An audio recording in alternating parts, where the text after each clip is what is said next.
Where's this guy? Go ahead. We're going to call to order at 6:02. Thank you. Hold on, I need my glasses. I don't know what's happening. We're going to do a roll call, right? Am I doing the right thing? Yes. I always lose my place. Sorry. Trustee Tarpley? Present. Trustee Henderson? He's here. Okay. Trustee Brady is absent. Trustee Pinkerton? Here. Trustee Wood? That was on the Here. thing. Trustee Bolton? Here. Superintendent President Walden? Here. And we're going to do the invocation or the pledge first? What? It's an invocation. Double comment. Oh, yeah. Read that Thank first. you. Pledge of Allegiance. Does anybody volunteer as tribute to do the Pledge of Allegiance? John Nolan, go ahead and lead us. Thank you. Perfect timing. Right. To the flag of the United States of America and to the republic for which it stands, one nation, under God, indivisible, with liberty and justice for all. Thank you. And Tim Isbell is going to lead us in the invocation.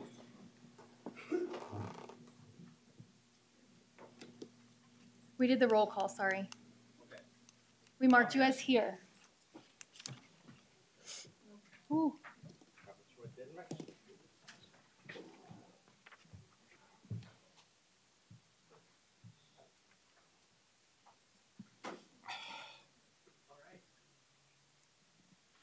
Unmute this microphone. So let's pray.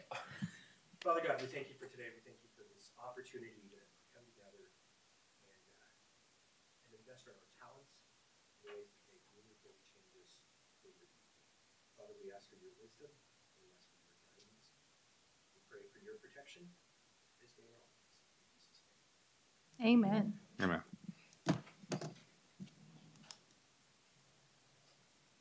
And we have a closed session report out. Mr. Morris, come on down.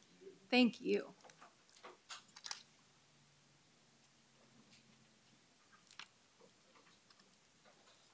Good evening, President Tarpley, trustees. The board met in closed session at approximately 5:36 p.m. All members were present with the exception of Trustee Brady. On item 2.1, matter involving full-time faculty member Mr. Victor. On a motion by President Tarpley with a second by Trustee Pinkerton, the board approved a settlement involving Mr. Victor's retirement / resignation from the district in exchange for the district paying for the fall 2022 salary and a 40% credit for sick leave for spring of 2022. That passed 4-0. On item 2.2, settlement with Ms. Carol Howard, a settlement was approved only with the Equal Employment Opportunity Commission, and that was to resolve a EEOC complaint for 1 hour of online training for management in the Administrative Justice Department to resolve directly with the EEOC. On a motion to approve by President Tarpley with a second by Trustee Henderson, that settlement passed 3-1 with Trustee Henderson voting no. And closed session concluded at 5:58, and that completes the report out. Thank you so much, sir. Thank you. Have a safe drive. Thank you. Announcement of items. Oh, sorry. Announcement of items deleted or corrected. None. What? Check. That's right. Public comments related to non-agenda items. What? Okay. Sorry. I'll stop. Having fun over there? I'm having fun every day. One more time. Board of Trustees goals. Hold on, I have more packets. This month I forgot already. it's Trustee Brady who's not here. And Well, Trustee that's going to go Pinkerton. fast. And Trustee Miss Sharon. Pinkerton and Brady. I have Board Goal 1, which is support and provide feedback on the writing of the institution's self-evaluation report, supporting actions and demonstrate that college meets accreditation standards. Our objectives for this goal include attending a board workshop on the roles and responsibilities of us as trustees in the accreditation process. We did this in June at a special board meeting. Another objective is to support the implementation of institutional improvement planned as part of the college's institutional self-evaluation. And for this, we are focused on ensuring our board policies are up to date and are being reviewed regularly. Since July, we have reviewed 31 policies and approved 9, with another 12 being voted on this evening.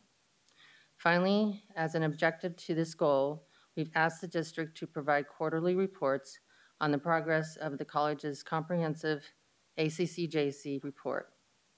And that will be taking place this evening under the President's report section of the agenda. Well done. Thank you. All right, and now you can take it away, sir. Michelle, I thought it was every other month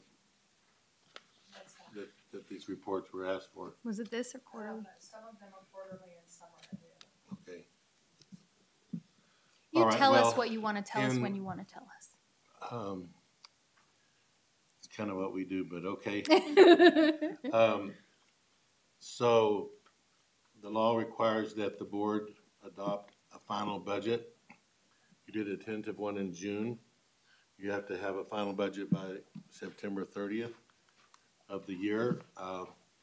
And so tonight, I believe it's John Nolan, and he's also got his fiscal backups there, is going to make a presentation for the 22-23 final budget, which is voted later in the agenda. There will be a public hearing, and then it's an action item.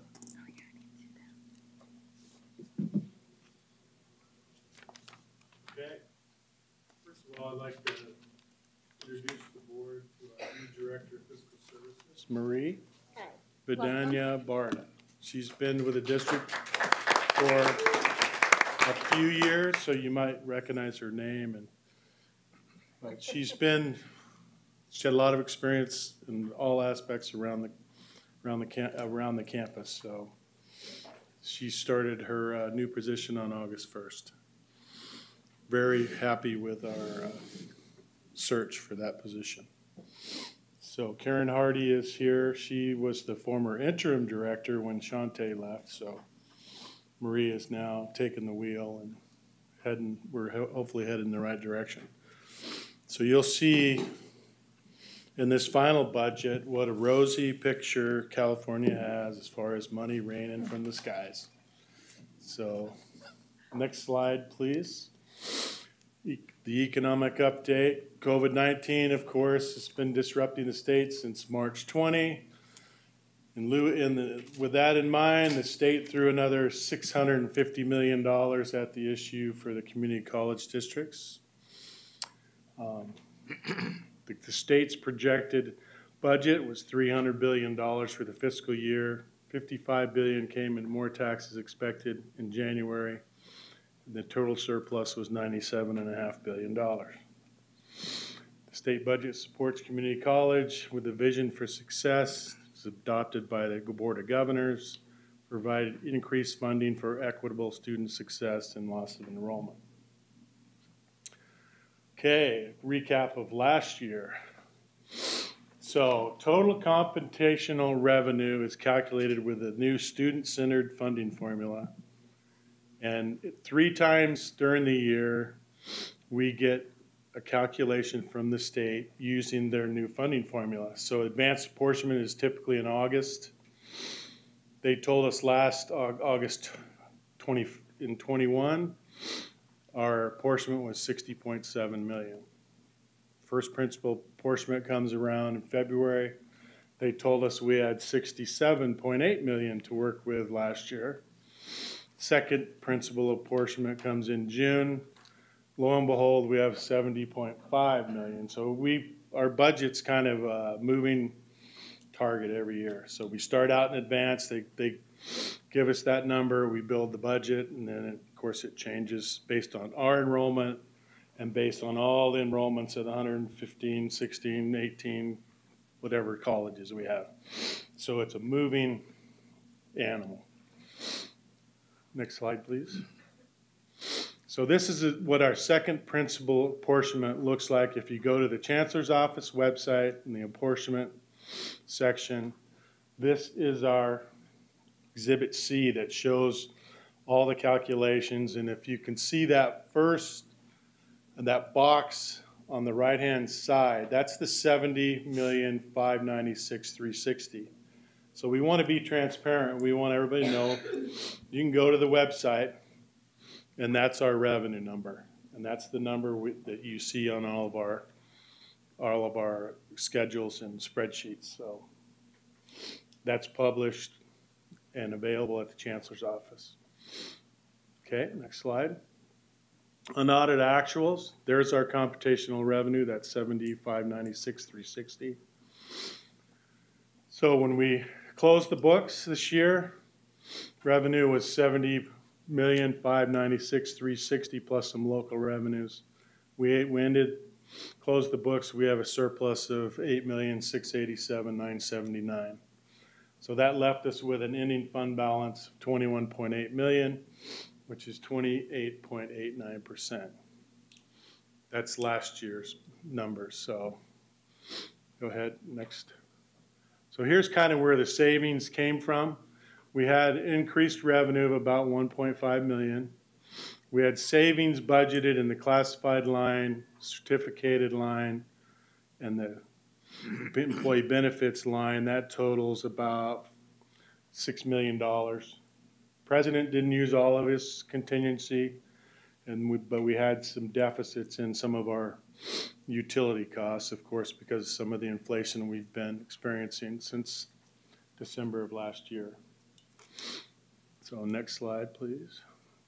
So this is the adopted budget that the governor signed in June. Okay. Did it start out? Did we miss a slide? No, I guess not. Doesn't look the same.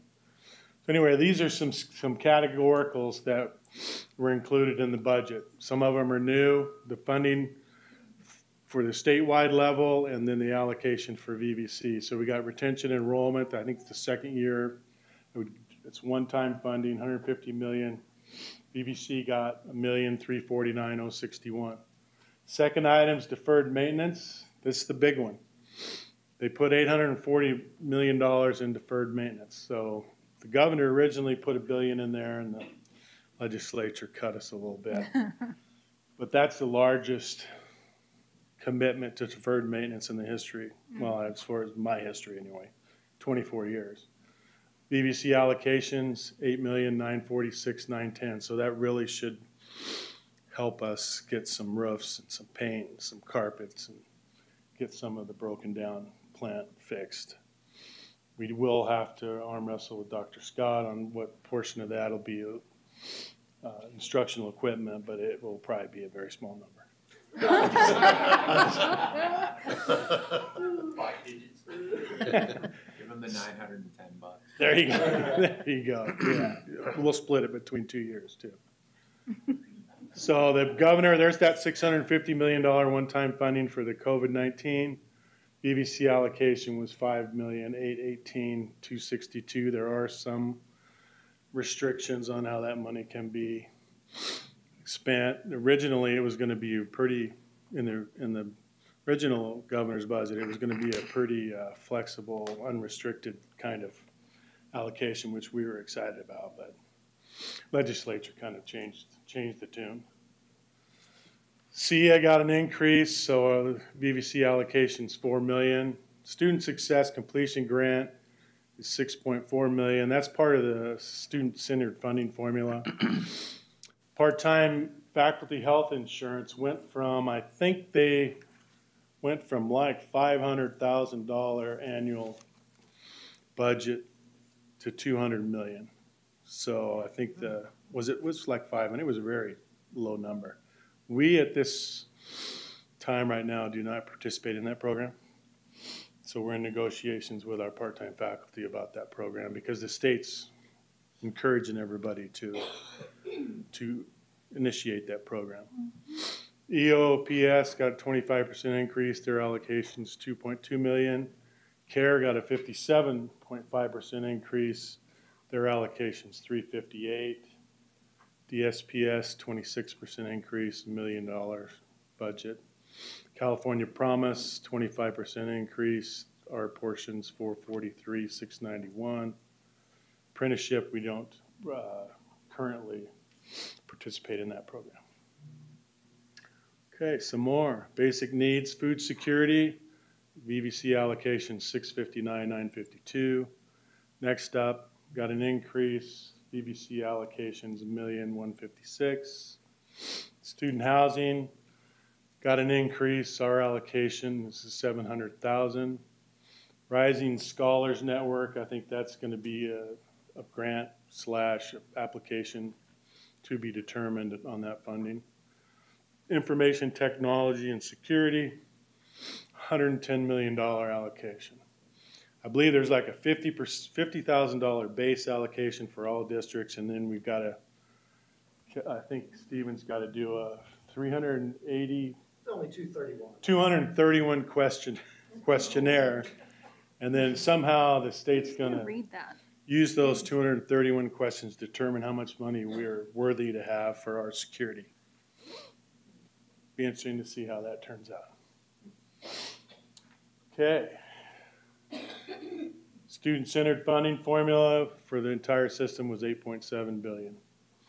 We got a COLA of 6.56% for the general fund unrestricted plus some of the various categorical programs. Last year we had a 5.7 COLA. So based on the adopted budget, we prepared with our estimated revenues and expenditures a balanced budget. We're going to attempt to remain legal compliance with the 50% law. We developed the budget with a minimum 16.7 ending fund balance reserve per your revised board policy that you're going to pass maybe later. So the budget development and the budget management policies went from that 5% that we had a couple years ago, and now it's going to the 16.7. So the program review, planning, and budget development process will guide the allocation of resources. Vacancies due to retirement or resignation will not automatically be filled. And based on the adopted budget, we have a balanced budget. Looks like we're having an issue with our... Did I do that? I did this part, right? Mm-hmm. Oh, maybe not. We did the COLA. Okay, so we got the COLA. So the hold harmless protections are extended through 24-25, but if you go back to that Schedule C, you'll see that our budget stabilization for last year was $3,459,464.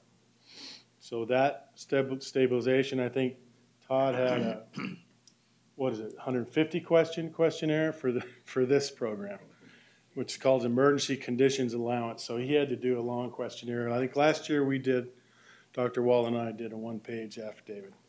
I don't know what. 4 questions. It's no biggie. So here's some of our expense assumptions. PERS increased 2.46%.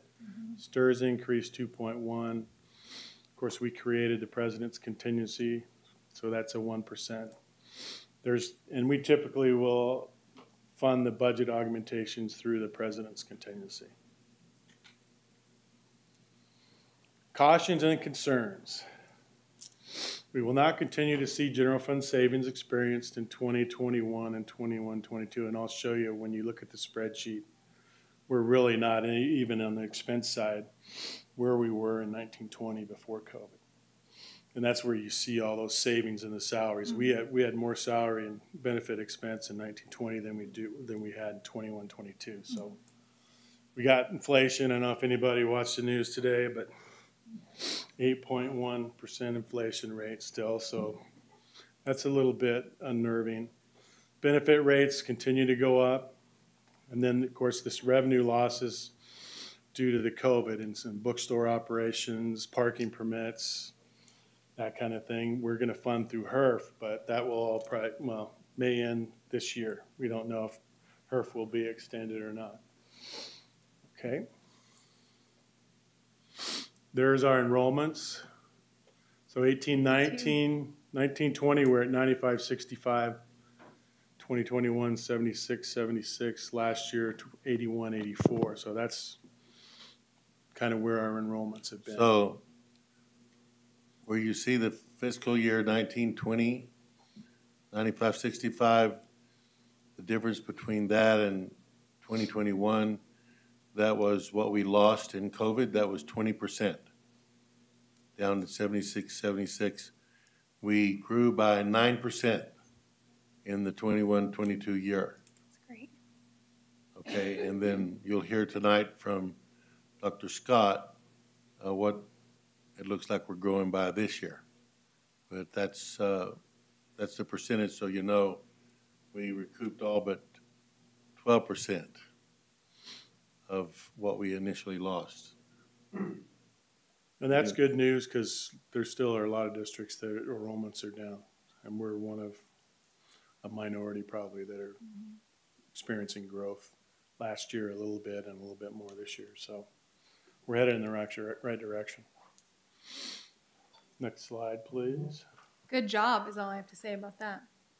To everyone in the room Right. Amen. And beyond. and beyond, for sure. Next slide, please. Okay, here's budget view of all. Oh, that's great. So anyway, these are all of our funds from the general fund, unrestricted and restricted, the bond interest and redemption fund that pays off our bond debt with the taxes collected. And then the special revenue fund is the GIC, Guaranteed Investment Contract. And as we talked about in May, so the GIC is a 7.75% guaranteed investment. So as I talked in May, we're trying to transfer funds around so we can continue to earn that interest investment. And because right now you'll see some of the lines are red right now in our investments, especially in our trust accounts for the OPEB and for the retirement fund. So we're trying to do the best we can working with the county to keep the GIC. Now that thing expires December 1st of 24. So we basically funded our remodels out of that, and then whatever's left over will go towards the stadium and other projects. So, but we're trying to, get the best we can out of that investment. So Fund 42 is the bond fund. As you can see there, we've got $29 million in cash being in fund balance. We get $686 maybe investment earnings in the county. We're going to expense $30 million. That's the stadium that's out there. I don't think we'll get quite to $30 million, but that's close. Capital outlay funds, this is where we do our other projects. There's $9 million beginning fund balance. Revenue, which is mostly redevelopment funds, and then the expense. Child development funds, Fund 72, that's our child development center. Scroll down a little bit, Tim, thank you. So then we have the student center fee, we have the health trust fund, which is an old fund when we used to have a health center many years ago. Self-insurance fund, we use that fund to run some of our insurance programs. Auxiliary services fund is a fund we use to operate auxiliary services. The bookstore fund is for the bookstore. ASB is Robert's baby. Then some of the federal grant, mostly financial aid, runs through that federal and state grants. You see $24.8 million in revenue, $24.8 million in expense. Those are typically financial aid dollars that roll in and roll out. High-tech loan fund, we do loan funds to our employees for high-tech purchases. Emergency loan for students. There's the pension and irrevocable trust. As you can see, the investments aren't what they are in the GIC. So and the OPEB, I think our net loss in OPEB was what, 700?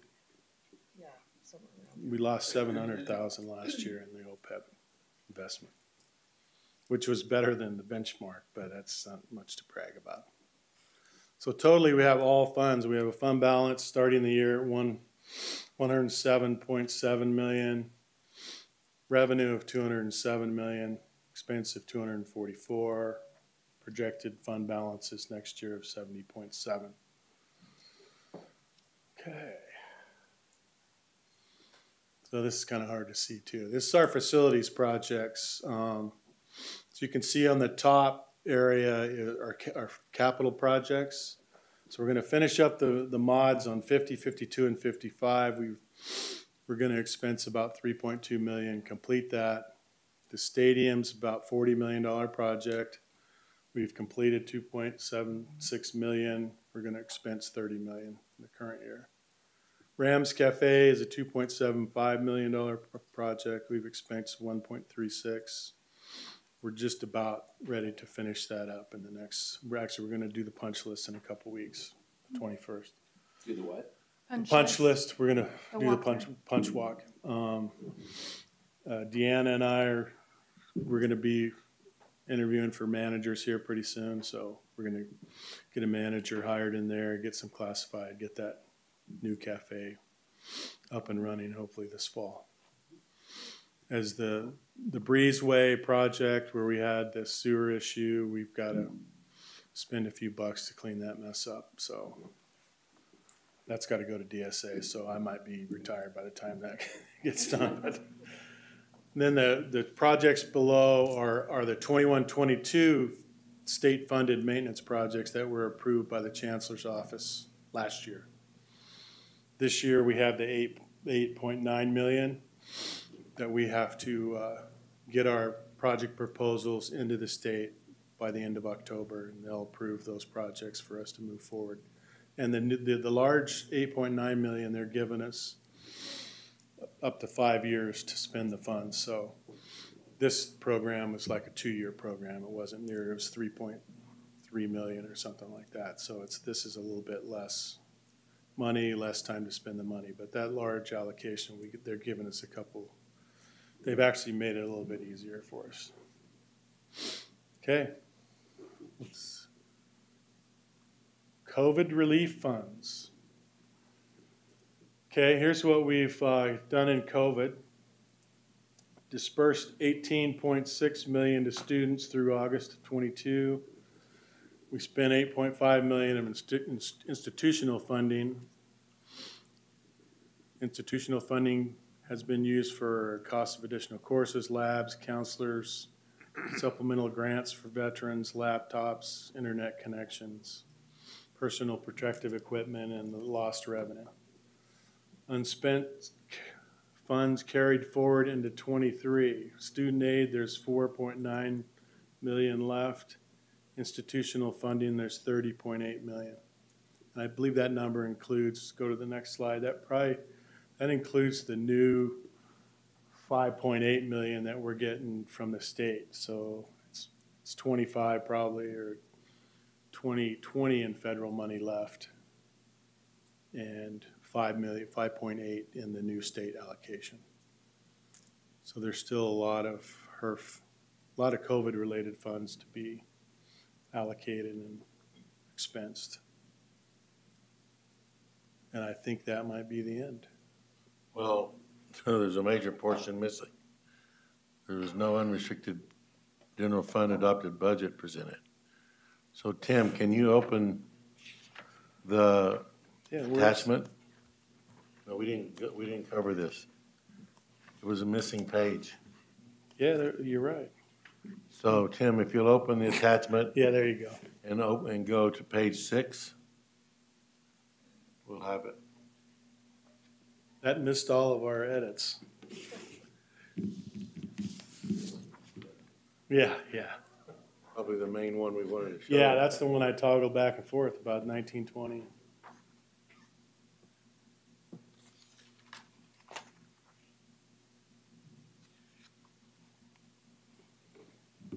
The budget book we did attach that to the agenda, so if you were lucky enough to read it over the weekend. We got it. Yeah, but we need to show it to the public. Yeah. Page 6. Not that page 6, the ones that's labeled page 6. How many page sixes are there? Well, this is a PDF document. No, it's right, that one right there. This is it. This is it. Yeah, Can you make that the full screen? there you go.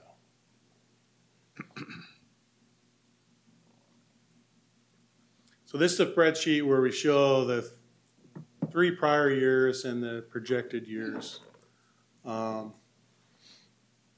As I was doing in the town hall, you can see the academic salary, the expenditure lines, academic salaries. If you look at the first column on the left, our academic salaries in 1920 were 27.2 million. In 2021, they were 24.7. In 21-22, the year that just ended, they were 24.5.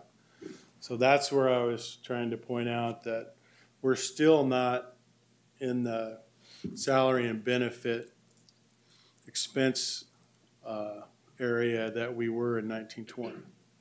So we're still, Monica's staying busy hiring people. Todd is putting up more classes as the demand increases. So you'll see our 22-23 projected numbers are 31.0 in academic salary, 12.45 in classified, 5.1 and 22.9 in employee benefits. So we've got 2 COLA years in there, and then we're expecting the salary and benefit expenses to go higher. In the 4s and 5s, which are the books and supplies and the services and operating expenses, we've put in roughly 25% increases in some of those line items like electricity and natural gas, gasoline, commodities that are obviously the inflation is taking a toll on us.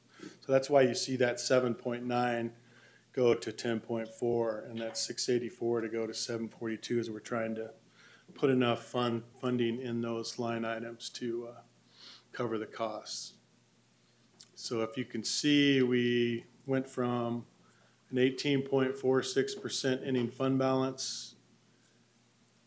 That was our beginning fund balance for the 21-22 year. We ended the year with 8.67 million increase, got us to fund balance of 21.8, which is 28.89%. And then we project out, we typically just project out a 2% increase in revenue for 24-25 and do a balanced budget. Revenue equal expense, because I don't know, our dartboard isn't that good. So, but anyway, I apologize for this being out of the PowerPoint. Any questions? Okay, so later in the agenda, the action agenda, you will open a hearing and hear everybody and then close the hearing and approve the budget for the year. Do it. I forgot. Okay, I forgot already. Thank you. Thank you. Okay, that's the most money you'll ever see. You'll never see it again. Facts. You'll never see it again, and this time next year we'll be in recession, crying in our beer. My prediction. Okay. Not that I want that to happen, but anyway, next, the board, in its board goals, had objectives this year and asked for regular reports on the progress that VVC is making in the ACCJC writing process, because December of 23, the board will be asked to vote on the final report that's going to the commission, and they'll be coming out in the spring of 24 and then coming back in the fall of 24. So that's our accreditation year.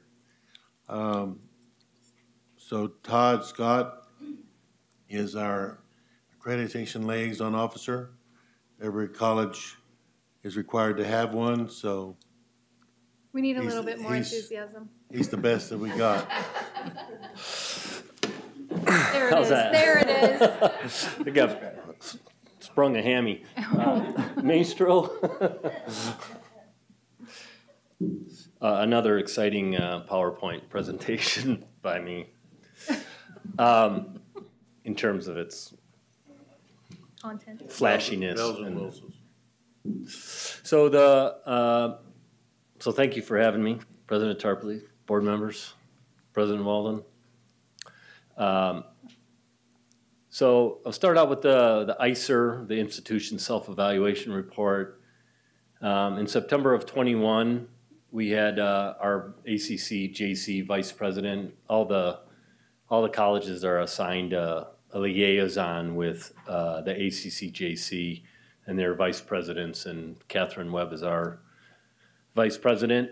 She came out. We held a open session for all members of campus to attend, just about what the ICER is, what its objectives are, what it is and what it is not. So in the summer of 22, I asked, or President Walden asked me, and I asked Jan Espinoza to complete this as a Standard 1 review. Now, Standard 1 is the mission, academic quality, and institutional effectiveness and integrity of the institution. So just to go through each of the components of the standard to see if we have evidence for that, or if there was gaps there that were missing. And she worked really hard on that, and President Walden and I are going over that tomorrow or Friday or something. So, and then once we're due, and if Dr. Walden approves the progress on that, then we'll move to Standard 2, 3, and 4. So we can identify gaps early, so we can start working on closing those gaps or missing evidence that we have.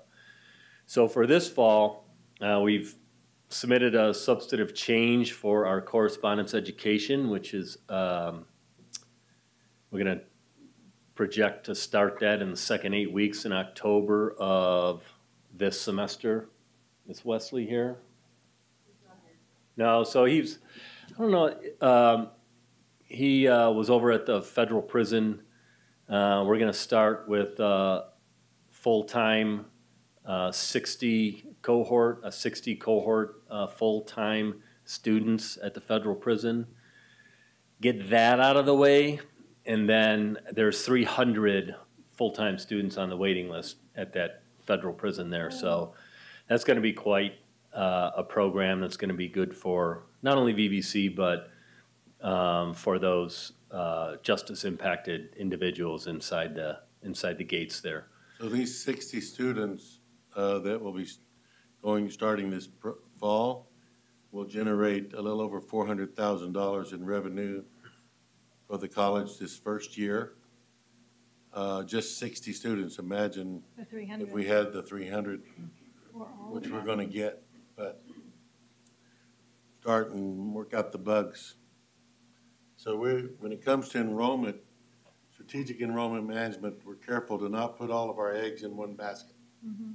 You know, because when community colleges first started, the idea was you build it and they'll come. And that is what happened. But then things started changing and changed significantly in the late, in about 2010, 11, 12, 13, along in there. So now you have to really go after it if you want to keep your head above water and not just be a flat institution or declining as some are. So rather than just depend on outreach alone, we have all these layers that we're doing as a college. This is just one of them. Non-credit's another, and so on and so forth. So we're trying to protect and insulate the college from any place where it might fail. There's other places it'll pick up. Makes sense. Yeah, I see that as like diversifying our portfolio, right? So the bond market gets whacked, you don't go down the falls with it. We will be submitting substantive changes for discontinued degrees and certificates over the years. We have not done that, but that is something that we need to show evidence that we're doing. Shortly, the president will be convening the Accreditation Steering Committee, which the makeup of that committee is in AP 3200. Our VP from the ACCJC, once that committee meets, we will do another training with her. And then, as I was looking on the ACCJC website today, there's a series of webinars, actually 7 of them, for preparing the ICER. So I want to encourage the steering committee to go through those webinars, so we all have, so we're all educated on as we go down this journey. So here's the timeline I have from you. This in September, like I just mentioned. In February, now these are planned. They could always shuffle a little bit, but this is what we plan. We want to try and get this to you early. But in February, the first draft is due to us. It'll be read at the Academic Senate and College Council. We'd kind of like to have this to you for a first review in May of 2023, and then June possibly have that a final read and approval in June, so we can get it to the ACCJC in August. So, you know, we really kind of have a month to play with there, but we're hoping to kind of stick to this timeline, and then we'll have that comprehensive evaluation in spring of 2024. Moving on to strategic enrollment management. If you read the strategic enrollment management plan, there are some things that I picked out of there that we are doing, and then you'll see in another slide that some of the things we still need to do.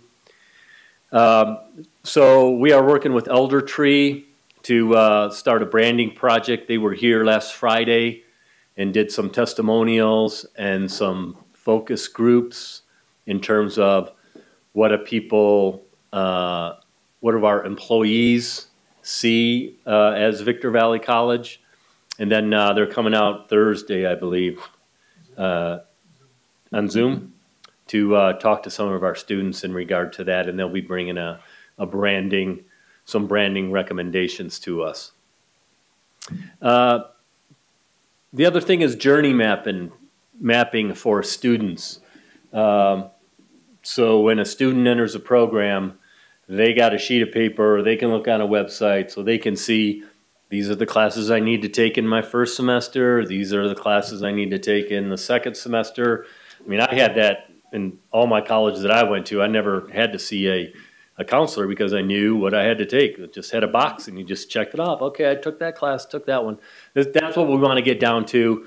And we generally have most of the programs mapped out. They're going for a review to our counseling staff. And then, so basically when they leave, the students leave the First Stop building, they have their courses, they're fully matriculated. We're going to send them to a second stop, which is our centers over at the ATC that we're working on, our engagement centers. They're going to enter there, and that's where they're going to be case managed to make sure that they're following this path to complete their education goal, whatever that is. We're going to make sure they're enrolled in the right classes and at the right time.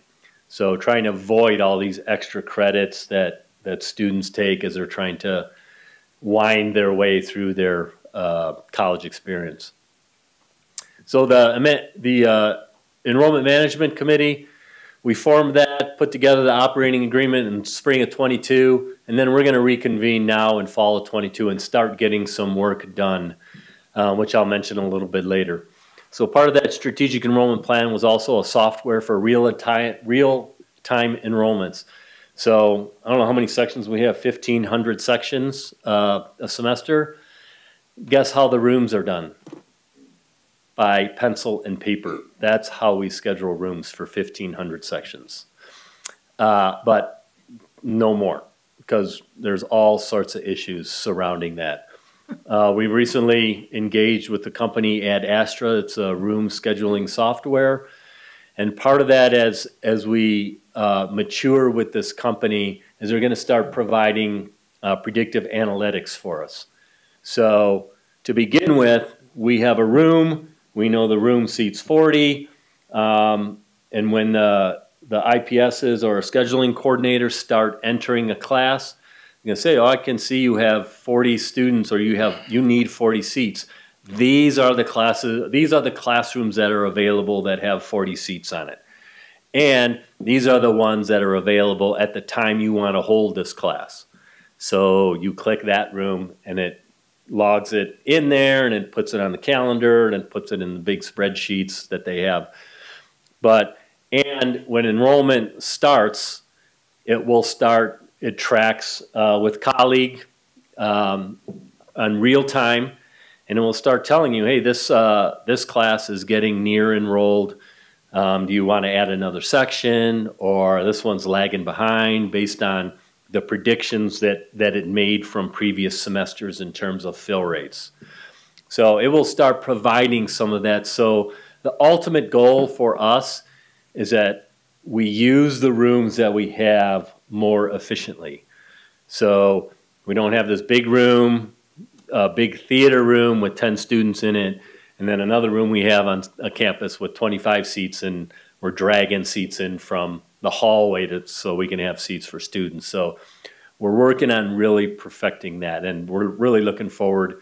We had a kind of a engagement session with Ad Astra last week, and then we are going to start building that out. I think it's it's quite a process, like 18 weeks or 18 to 24 weeks to get that done.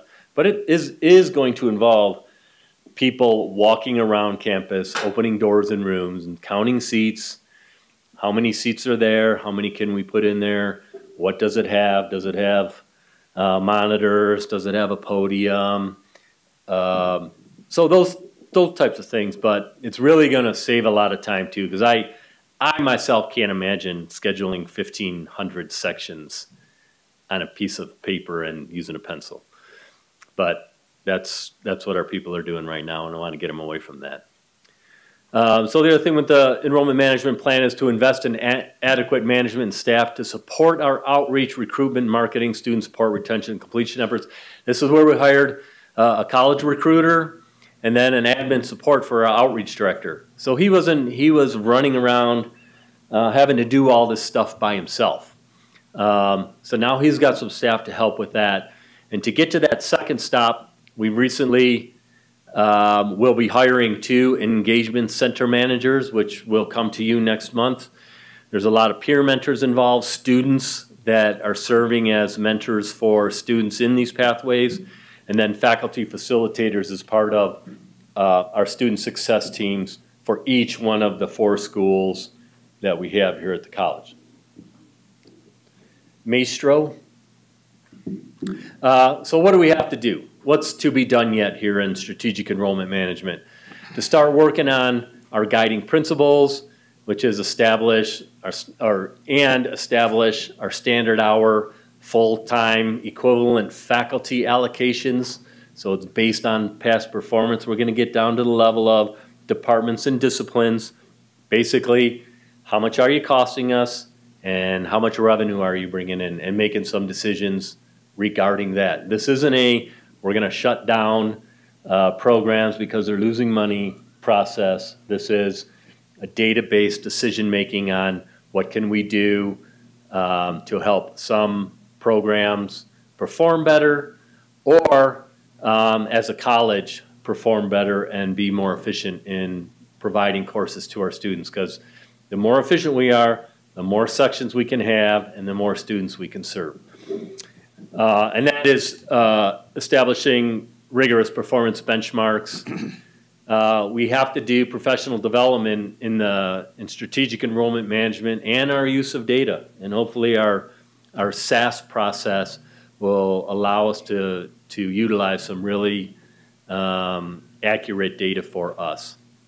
And it goes to that last bullet point where We really need to develop a culture of collective responsibility. So strategic enrollment management is going to be everyone's responsibility. Not only management, but faculty chairs, in determining, making some hard decisions about, what's best for students, because that's what we're here for. And then the scale student equity and kind of lessen our dependence on boutique programs that may help 20, 30, 40 students. If we're going to really make a difference in the college, in our metrics, and moving some disproportionate impacted gaps that we have, we got to do it at a large scale. We can't do it for 20 students or 30 students when we have 18,000. So it's just not gonna make. It makes a great difference in 25 or 30 students' lives. But what are we doing with the other 17,000? So we really want to scale student equity programs, and it's going to take some collective thought to do that. Tim, this is where we're at today.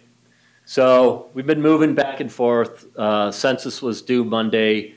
We're down to about 110 sections here where we haven't gotten census yet. But it's going to trend with, generally it's going to trend with 2021 of fall. And then keep in mind, this college has a large or a significant count of positive attendance courses, which are not included in here because we don't know what they're going to generate for fall of 2022 until the end of fall of 2022.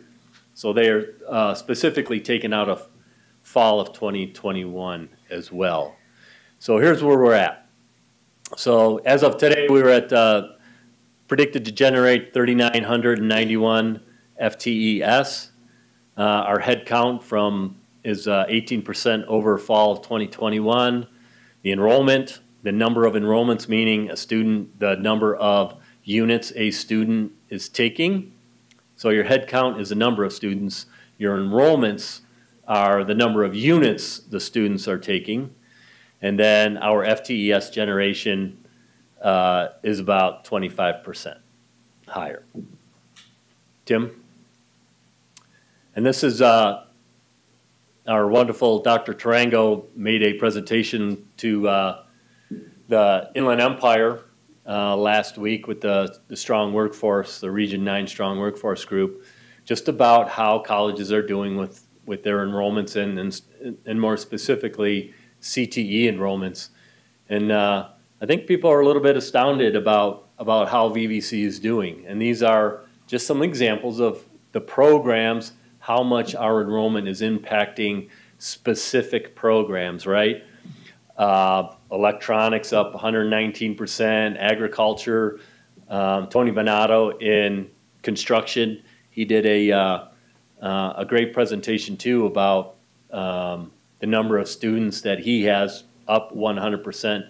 And I can tell you all of these programs and the faculty are just feeling really good about having a lot of students in their courses, just serving a lot of students. Tim, I think that's it. Questions? So I'll be coming back quarterly, and hopefully some of these things I'll be making some progress the next time I see you in December, I guess. I have a question. Sorry. The pencil to paper you were talking about for scheduling the rooms, is that one person's job, or is that like the counselors are doing that, or who does that? No, it's Anne-Marie Sharp and Reba Pugliese. Those two are doing it. Is so it it's extra 2 people. duties, or is that all they do? They're scheduling coordinators. I mean, they do a lot other things. They do a lot more than that, but that is one of their duties, is to do that. One of their duties? Yeah. Okay, wow. Yeah. Thank you. No? Good, thank you. Okay, thank you. Okay, so, does ASB want to report on any goals? Okay.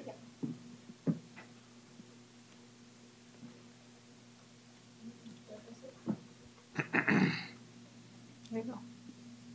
So ASB goal number 3, we talked about some concerns regarding the parking lot safety.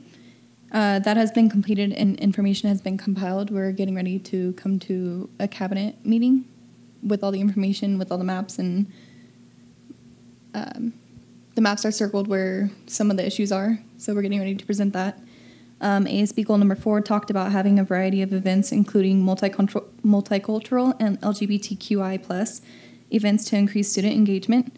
GSA has been chartered, and there was a presentation at All College Day to help staff to create safe spaces. ASB goal number 8 talked about acknowledging the importance of communication between VVC and the students. ASB website and Instagram has been updated and are sharing current and relevant information to the students. The ASB PR Center is working diligently with the marketing and public relations staff to share information accurately and timely, including messages about the career cabinet or the career closet, food distribution, food pantry, and resource fairs. And that's all I have to report. Thank you. Yeah, that closet's something else. I went over there and it looks like walking into a fine store. All the different racks of clothing and shoes and purses that students can come in, and do they check them out or do they give them to them? They give them nice stuff in there so that they can go apply for jobs. John asked that we roll the facilities report into next month. So next we'll have the foundation. There's Kirsten.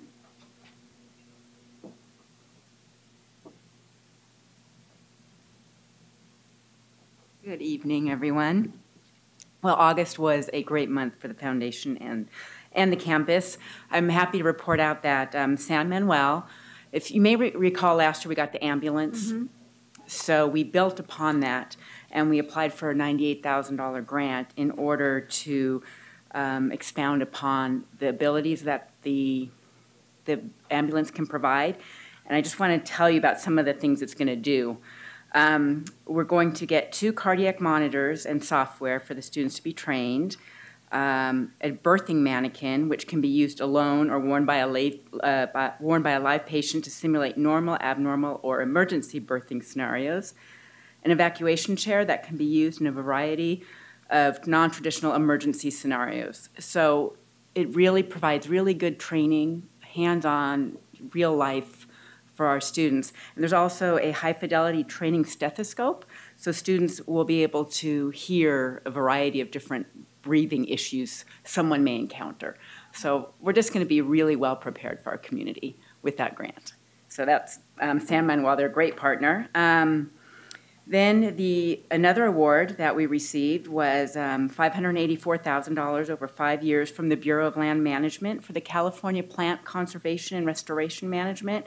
It's in cooperation with our agriculture department to provide seeding, maintenance, and harvesting seeds. So we were happy to get that. For that, yeah.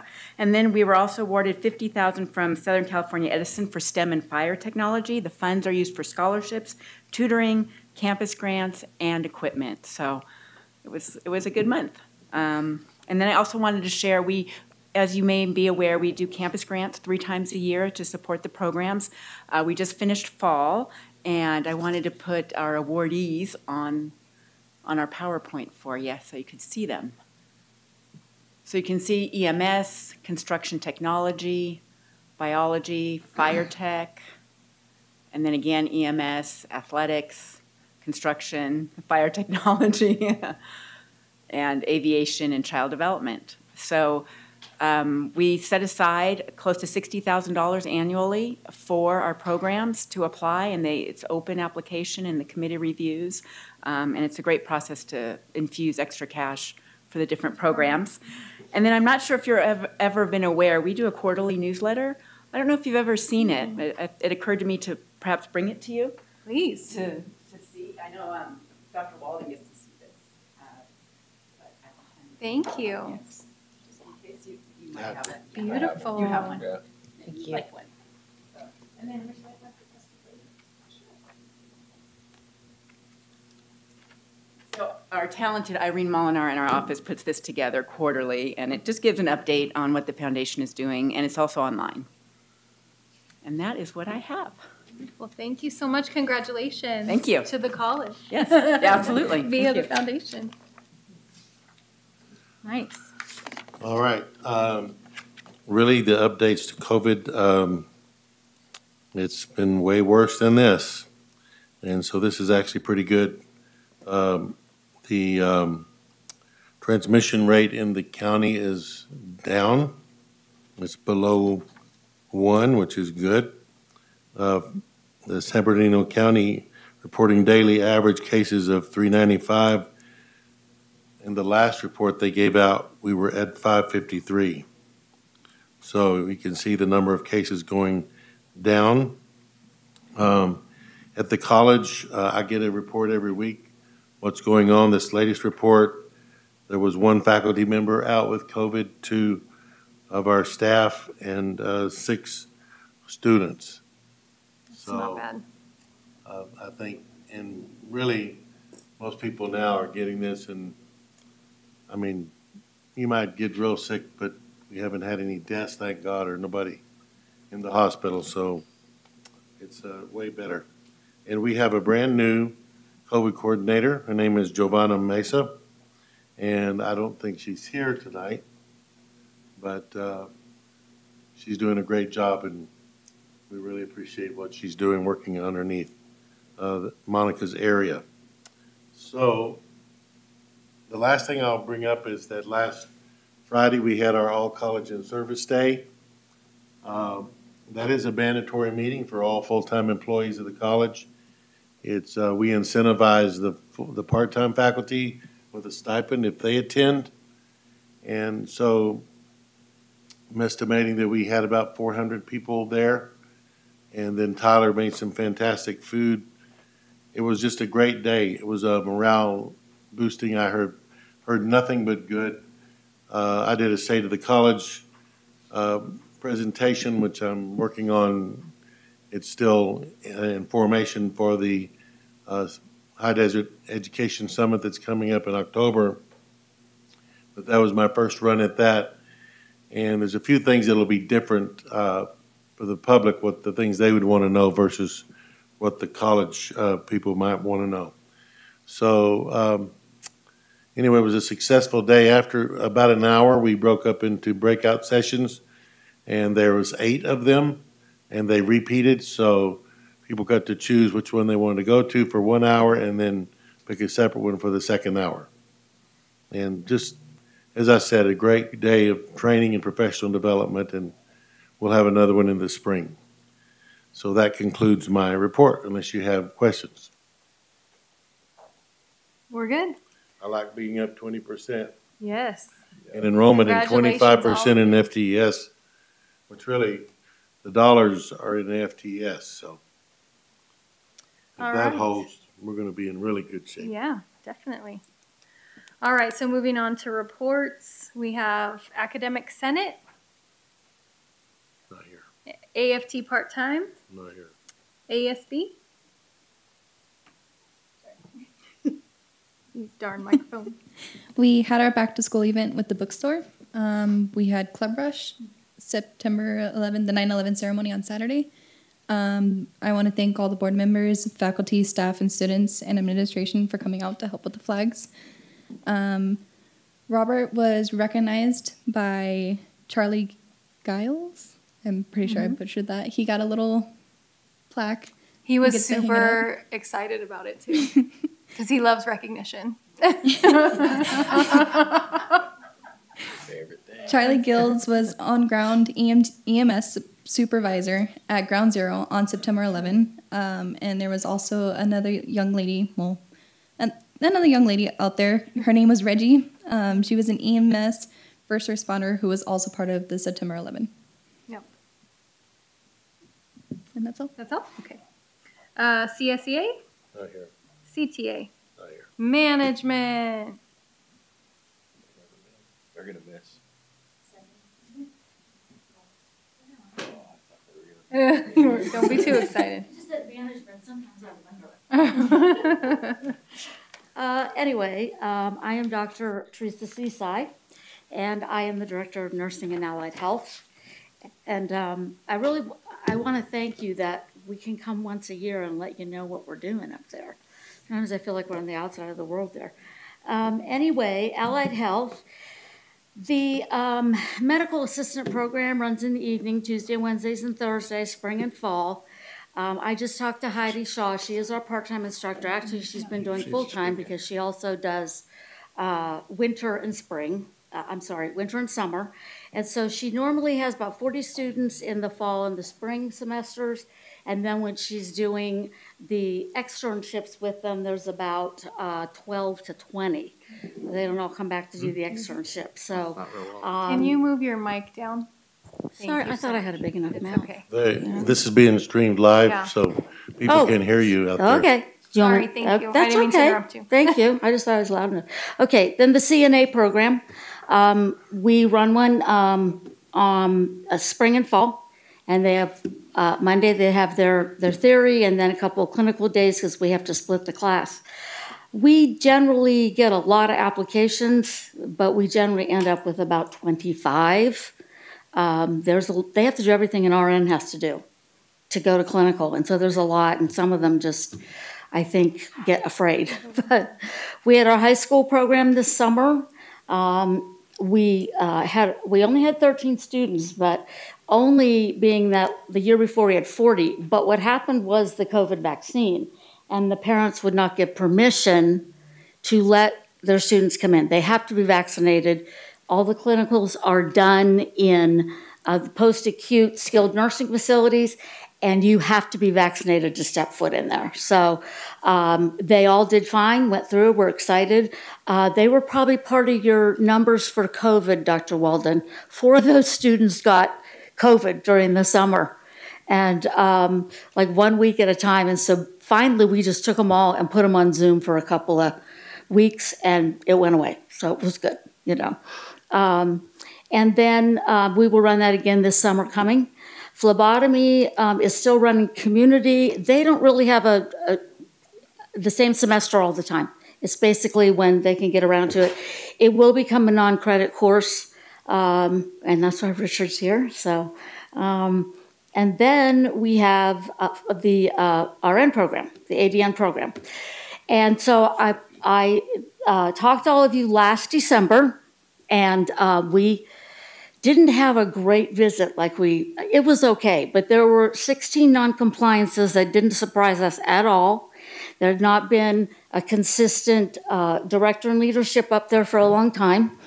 And so all 16 non-compliances are done, and I have to go before the Educational Licensing Committee at the BRN on January the 13th. And so we can all sleep now because it's finished. The curriculum was probably the biggest thing. It's done. It's being put into Curricunet to go to our curriculum committee in October. Then it has to go to the chancellor. And as long as they have it in their hands in January, they're happy. So, and then they'll look at it and approve it. One of the other big things was hiring 3 full-time faculty. And Todd was a great push influence on that. He did a really good job helping us out. We did get our 3 full-time, and they started in the fall. They were part-time faculty, which really made it much easier. We'd seen them teach before. We'd seen what they could do, and so we got good faculty. We do have 1 position open because someone resigned in the spring. And also our full-time clinical placement coordinator resigned. That was Todd's baby too, but she was perfect for the job. We really miss her because Mark and I are trying to do that job. So that's how you learn, though, you know. So that one's posted as well. HR's been great about putting all that stuff together for us. We opened our first applications to the RN program after 2 years of getting through the waiting list, and we opened that in the spring for this fall. We had 213 applications, the most we've ever had, and everything was on paper. So I'm going to follow up and agree with Todd. We got to do this electronic stuff. Thank God Mark, who works in our office, is a IT guru. And so this summer, amidst all of the not having people and doing everybody else's jobs, he actually put the ADN, the CNA, all of our end of the semester evaluations, they're all electronic. And so we opened up on Monday, yesterday, for applications for spring. We have 25 already, and nobody's been in the office. It's been great. So going along with that, okay? Our NCLEX, I don't know if you all know how NCLEX is done. When a student graduates and they take NCLEX, they get one chance to pass. If they pass, I get 100 points. If they don't, I get 0. So they can go take it as many times as they want if they fail, but we don't get anything for that. And that's how the Board of Nursing looks and says, you're a successful program and you're not. So our first quarter of 21, last year, 21, July through September, we had 32 students test, 30 passed for a 93.3. In the second, third, and fourth quarters of 21 to 22, we had 100, 100, 100%. So yeah, right? And so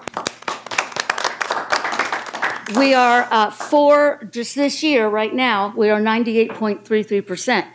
We are tied for first place in the state with Cal State University of Long Beach. Wow. Who has been number one forever. So to be up there with them is even more exciting. So wow. The faculty works really hard. I could not be prouder. They are wonderful faculty. And so it's going well.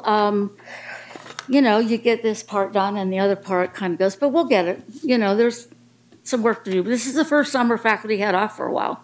And they came back really fresh and really strong. So it's good. It's good up there. Okay, thank you, everybody. And that pinning ceremony that you guys do, we'll do it again. Is probably the most touching thing. I cry every time. It is December the 9th. Okay, I'll be there. It's at the church? Yeah, it's High Desert Church. Starts at 6. Usually gets on about 7:38. We had a big class last year, 39. I mean in December, and this class this time I think is 35. So yeah, but it is beautiful. It's beautiful. And then they don't want to go to graduation. Well, so I'm telling them you got to go to both.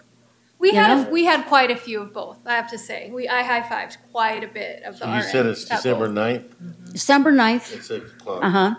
Is that Friday? 6 o'clock, High Desert Church. And they will be calling you, Dr. Walden. Probably Gabby. They'll call Gabby. Can Dr. Walden say a few words? Because this time, we will make sure they call.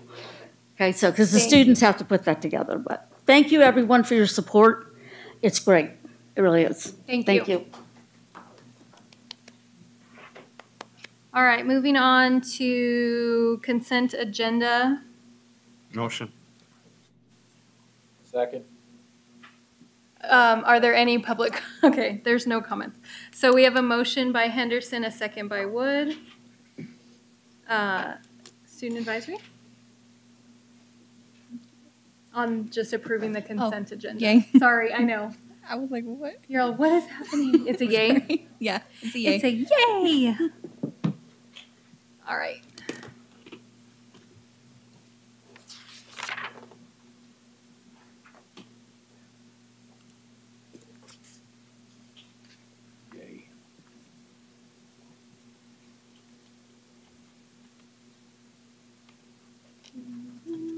Did it pop up or did I? back. Okay, just So, checking. Right at the top. Yeah, it Oh, is see, a you little can slow. almost see it from here. Okay, action agenda, public comments related to action agenda items? None? Okay, so, hold on, sorry. Did I miss something already? No. Nope, so then we're just going to the Board of Trustees action agenda? Okay, just making Yes, sure. we're on it. So, we're gonna get one motion, Wait, we're not there. aren't we? No, 22.1. I mean, 10.2. Oh, 10.2 10.2 first, is the resolution 22.16 National Hispanic Heritage Month, if I could speak. Motion. Yes, a motion by Wood. Can I get a second? Second. Second. Okay, and would somebody like to read it? I'll read it, since I don't want to spring that on anybody. Hopefully I can find my copy, because I have a lot I'll of read it notes. if you want. I would love for you to read it, thank you. So. okay, Stop so, it. He's a doctor. On motion of member, who was it? Wood. Wood, seconded by member Henderson? Henderson. Pinkerton. Oh, it was? Pinkerton, okay. I knew it was a son. She did So, it. Pinkerton, Henderson. The following resolution is hereby adopted. Whereas in 1968, Congress authorized President Lyndon B. Johnson to proclaim a week in September as National Hispanic Heritage Week. And in 1988, this celebration was expanded to National Hispanic Heritage Month from September 15th through October 15th of each year. And whereas during this time, America celebrates the cultural traditions and achievements of United States residents who trace their roots to Spain, Mexico, the Caribbean, and Central and South America. And whereas Hispanic and Latinx Americans have contributed in countless ways to the history and building of this nation, their histories and cultures stretching across centuries. And whereas Hispanic and Latinx Americans have made extraordinary past contributions and continue to contribute to our community, state, nation, and world, including advances in education, medicine, art, culture, public service, economics, military, human rights, and politics. Now therefore be it resolved that the Victor Valley Community College District Board of Trustees recognizes, supports, and honors Hispanic Heritage Month and the achievements of VVC's Hispanic and Latinx students, faculty, staff, and alumni, and respectfully encourages all citizens to explore the rich and significant heritage of these members of our community, passed and adopted by the governing board this September 13th, 2022. Thank you. And before we take the vote, student advisory?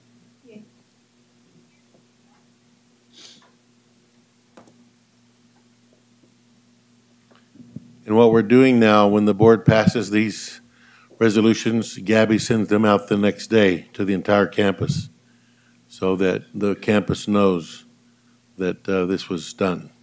Nice.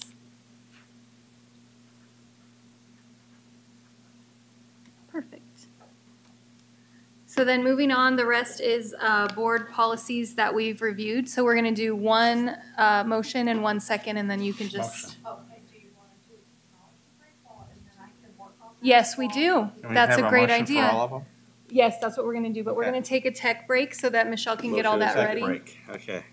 A motion and second so that the same Yes, person. can Motion be and on second. all. So I'll make So the we need that. motion. We I already have a made the motion. I'll make the second. Henderson's the motion, and then the student advisory for all the board policies. Yay. 3, 2, 1, break. Okay. And then you do your magic. break. Tech break. 3, 2, 1, break. I don't know, she just needs a few. And have your tech break. Nice.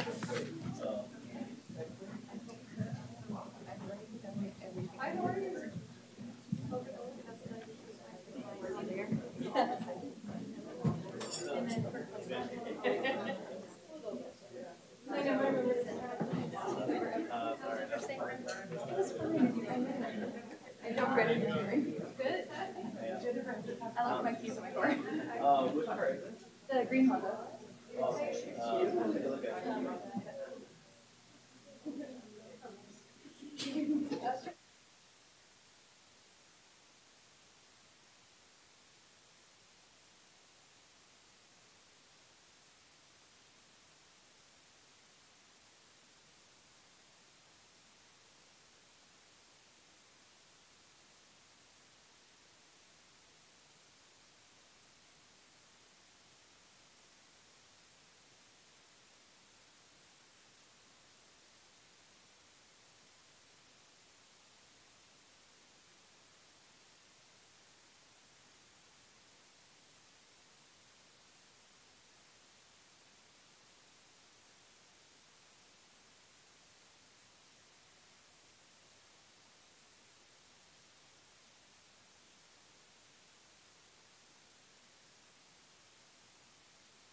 Oh, you have to let him come to the front, ma'am. Did you take your technology break, ma'am? I did. Okay. Did you hear me calling you? Brandon, Dennis. All right, we're going to start. So we got one motion and 1 second and the student advisory. Who was the motion? I forgot. It was Henderson. Henderson Wood. Okay, so we're going to start with 10.3. We did all of those. Do we need a vote?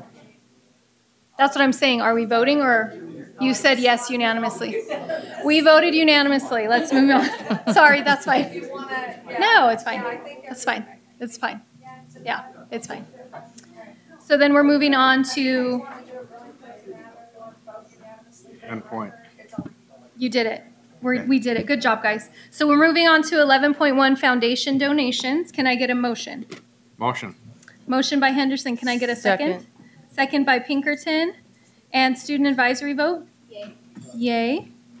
And let us vote.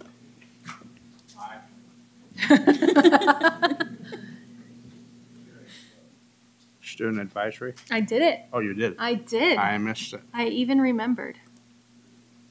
Brandon, do you want us to vote for you, or? He did. Okay, thank you. I-eyed. Oh, he was the one who said aye. Okay. You said aye. Did it post? Yes. Sorry, we were joking. Grant, I'm sorry. Grant FCC Finish Line Scholars Program. Can I get a motion? Motion. Motion by Henderson. Can I get a second? Can I get a second? Second. Thank you. Student advisory vote? Yay. All right. Let us vote.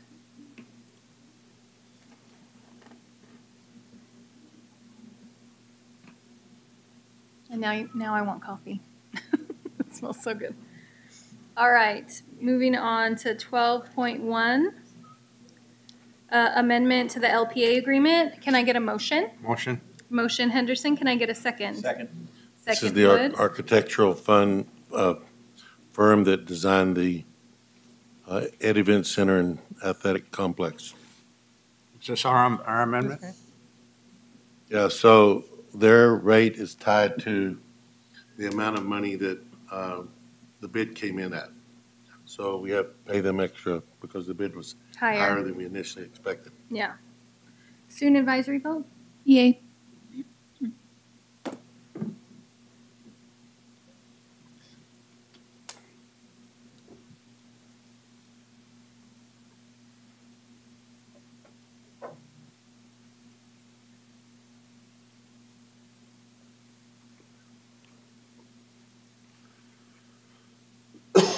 Okay, 12.2, amended policy statewide educational construction wrap-up program. Motion by Henderson. Anybody want to second that? Thank you, Pinkerton. And this is $1.25 million. And let's see if I can say it right, John, but it's the insurance. Yeah, owner-controlled insurance program for the project. This is actually an amendment, additional coverage for $137,448. So when we bid the project, we have a owner-controlled insurance program as part of our bidding process. So the owner is buying all the workers' comp and liability insurance in the contract. Prior to the bid, we had 3 contracts that we basically agreed to put out the bid for the track, for the football surface, and for the bleachers. So this $137,000 policy brings them into the program. So the original program was just for the Bernard's contract. This brings them in, and the real attractiveness of this program is it provides us a 10-year insurance program for construction defects. Oh. Whereas normally when you have a construction project, you get like a 2-year warranty on all construction. With the sophistication of the field turf and the Mondo track, we'll at least happens. effective happens on the track and field. Good. We'll have coverage where people get densely and then not at our expense. So that was really the attractiveness of this program is because it's the specialties like tracks and field turf. So this is an amendment for $137,000 to bring those contracts in. Well, it's for 1.225 Total, million. yeah, the previous, they already approved the first 1.1 million previous. We're bringing it up to 1.2. Oh. They awarded the contract. Oh, this is increasing it to that number. This is an amendment to increase the policy. To that number. Okay. And student advisory? Yay.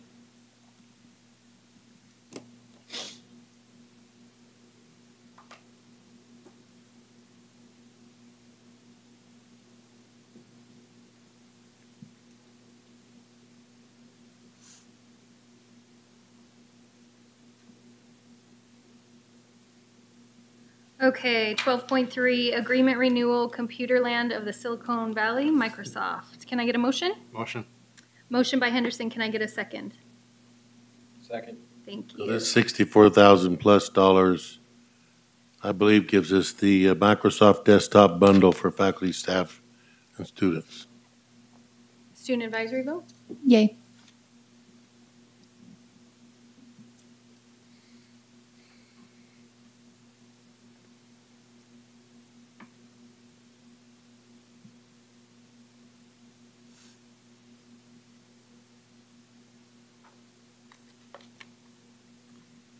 Okay, agreement, 12.4, agreement renewal, nope, just did that. No, I didn't.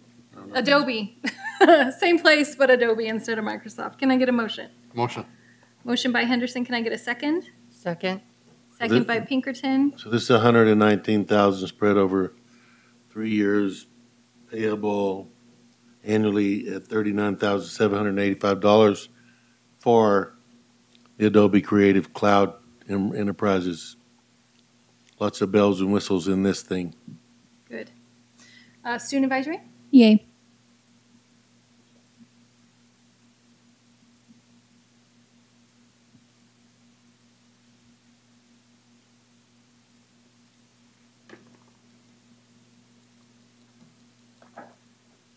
Okay, moving on to 12.5, the 22-23 calculation of the annual, is it GAN? GAN. Appropriation limit, can I get a motion? Motion. Motion by Henderson, can I get a second? Second. Second by Wood. So this 125 million plus means that that's the most that the college could appropriate any of its monies in the year. So we're at 80 million. We're not going to get close to 125. Did I say that right, John? Kind of right. Do you want to translate or? Well, it's just annually we have to set, the board has to approve the limit based on property tax. And every year it's adjusted by our FTS, population growth in the community that sets the limit on the appropriation, collection of local property taxes that we can appropriate to spend in our district. So our appropriations limit's 125 million. Our current appropriations that are subject to that limit are 78.6 million, so we've got a ways to go before we Okay. exceed the limit if we ever do. I would probably not. Student advisory? Yay.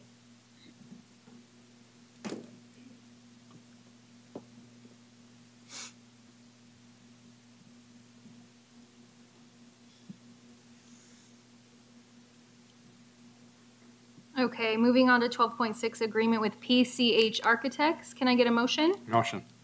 Second. Motion by Henderson, second by Wood. So you guys know of all the sewer problems that happened over between buildings 30 and the science building and The breezeway. the breezeway that had to be torn down. Well, it just looks really junky, and it didn't make any sense to build it back like it was. It was already ugly. So I asked John to have an architect redesign that whole area between those two buildings to make something beautiful and usable for our students. Some outdoor spaces where they could congregate when it's not 135 degrees. That they could go out there and enjoy a nice, clean, beautiful space. So this architect's designing that, and as John has pointed out, it's got to go to DSA, so who knows? You may see Jesus before you see that. Ouch. Student advisory? Yay.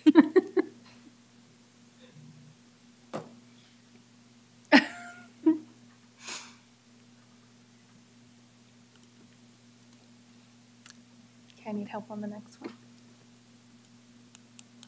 So you're going to open a Gotta public open up a hearing public hearing. Yeah, so I just open it, or do I have to to close comment on the this? budget. I just open a public hearing, like, See if anybody wants At to my speak will. on the budget. okay.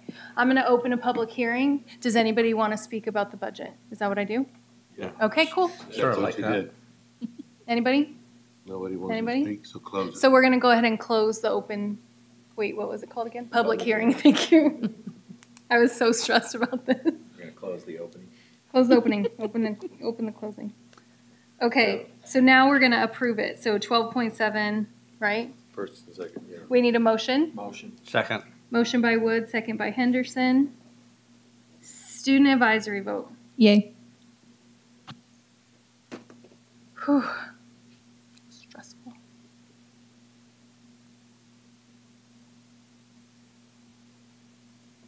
She's a slow one tonight.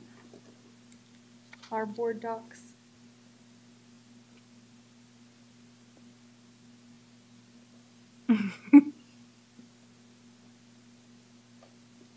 Okay, so moving on to 13.1, Human Resources Action Agenda, non-classified short-term employees. Can I get a motion? Motion. Second. Motion by Henderson, second by Wood. Student advisory? Yay. Yay.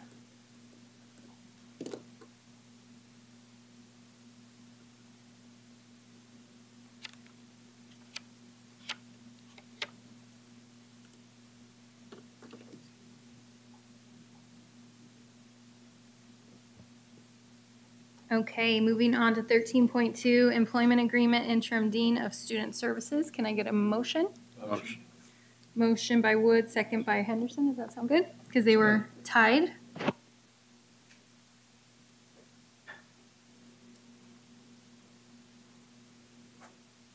After the vote. Wait. Oh, after the vote. Student Yes. advisory? Yay. Okay.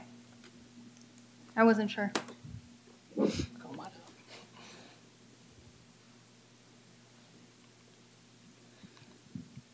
Okay, we're clicking it. She's slow tonight. So I'd like to introduce our new interim dean of student services, Dr. Lorena Dorn. She's one of our current counselors here, and I'll let her go ahead and introduce herself. Hey, Art, Yes, all the votes were no. not over there. Wrong screen. He's looking at the wrong screen. Good evening. Thank you so much for this opportunity and for your faith in me, and I look forward to serving our division. Thank you. So, Dr. Dorn, you're a high desert person, right? You were raised here? Mm-hmm. And then you were, what were you, a counselor first? Yes. And then she got an opportunity to go to Modesto and be a dean of student services, and she stayed there for 4 years. But her heart said, I got to go back to my home. So she found out there was a counseling position open, so she left her dean's job and came back here. Now, I think all of you know that I'm pretty connected in this state, know most people and they know me, but she had a fantastic reputation at Modesto. And so Thank you. I'm telling you, and of course everybody here already loves her, but this was a really a no-brainer. This was so easy. And we are so honored to have a quality dean of student services like Dr. Lorena Dorn. Thank Welcome you. home. Welcome Thank you. aboard. Thank you. Welcome home.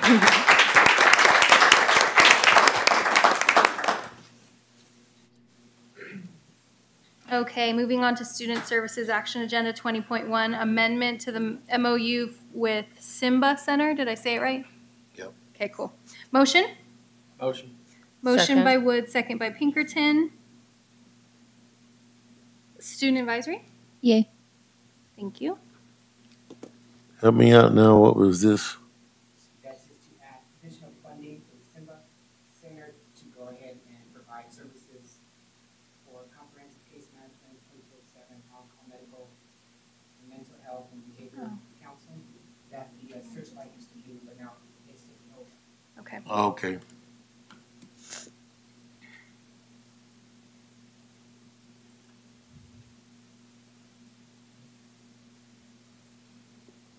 Beautiful.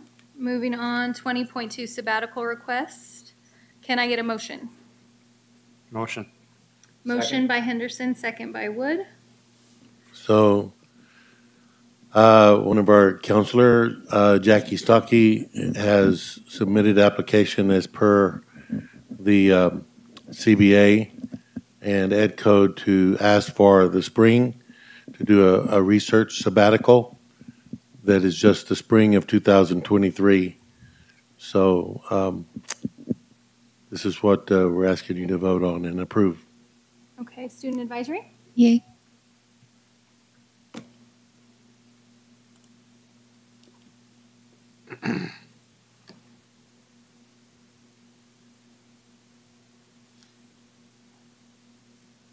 While you're voting, this whole next section is 10 new board policies, or reviewing, sorry, they're not new policies. Some of them had edits. We're just, Right, there are edits, and so it's a first read, And only we'll for vote next discussion, and you vote next month. Okay, so does anybody have anything they want to discuss on the 10? We did get them ahead of time. I would just say that I read them all and took note of the edits, Yeah, same. so I have read them. Any discussion? No? Okay, so And then then we have there's information on emeritus 20 status, Yeah, correct? that one. Okay, so 21.11. So that was for Ed Heberlin, who was the theater faculty, Oh, Ed. and he's since moved to Florida, Yep, but the Senate's granted him emeritus status. wonderful, good choice. how long did he teach? Long time. You've been How here for, long did he teach? been here. Jackie? How long was Ed here? Long time. 23 years. 23 years, okay. There's quite a few of you that have that kind of tenure here. I'm finding out. I know. Raise your hands if you've been here more than 20 years. I started when I was 3, though. Yes, you did, girl. Yes, you did. Hey, shh, we don't want to get in trouble with the child labor people. Okay, so moving on, 22.1 individual board of trustee reports. Dennis, do you have anything you want to say? I just, not much. August was a big month for me. We got a lot of stuff done, working around the house, my wife and I. And we're looking forward to doing more. Anyway, you guys have a great fall. It's coming here real fast. Yay. I can't believe I think it's the first time I've ever seen 4 days of rain in a row. That's weird. I've been wearing sweaters every day, so I feel like I'm manifesting it for you all. Yeah, You well, are it welcome. took down the temperature, that's for sure. You're But welcome. 4 days of rain You're welcome. at our house. Couldn't believe it. Love it. I'm all about it. Wood? Oh. I want to back up back to Ed's emeritus status. I hope that he's watching. So I just want to say He's not congratulations and miss you. We always had a good time. I always appreciated your input Yes, at the board meetings and all the great productions you put on. You'll be missed. definitely missed. Hopefully he's He moved to watching. Florida? Great Was dude. I heard? Yes, he did. Oh, wow. He's probably not watching. He's not but just in watching. case he is. He beat the governor's mandate, huh? I have no idea what that I means. hear that governor Move to wants to Florida? pass a law that you can't move to Florida or Texas. I don't think the governor can decide. I think it's a free He country and thinks we he's can God. do what we want, but whatevs. Ms. Pinkerton? Hear that, John? He thinks he's God. Well, I am happy to hear about the budget and the enrollment. I'm very excited about that. Seems like we're moving in the right direction. Last 2 weeks, John and I were involved with 9/11, putting the flags out and then the ceremony. And I want to thank Robert for all his hard work and that he keeps doing this. It's really good. Mm-hmm. And so last week we went to wrestling and went to the first football game. Missed the second one because we thought it was going to be at 6, but they changed the it to time, 1. yeah. So we And it didn't rained go. anyway. Yeah. And then we went to girls and women and men's soccer. And did I miss anything? Probably. Probably not. But you guys are so supportive. So thank you for repping the team here Oh, you're welcome. and You're going welcome. on all of our We enjoy behalves. it. We enjoy it. It's exciting date night. But that's all I have. And thank you all for coming. Mm-hmm. Yeah, so with that, I'm not going to make any comments for time's sake. We're going to get out of here before 8 p.m. 8 p.m. So can I get a motion? Motion. Second. Oh, student trustee, do you Third. want to say more? Nope. Okay, thanks. She's got things to do. We've got things to do. I gotta go unlock my car. We got to go unlock her car. Cheers, class. Yeah. Motion. Who motioned? I don't know. They did it so fast. We all motion. Motion was Wood. Second was Henderson. All in favor? And it was all approved because they thirded and fourthed. Motion to adjourn. Yeah, that's what it was.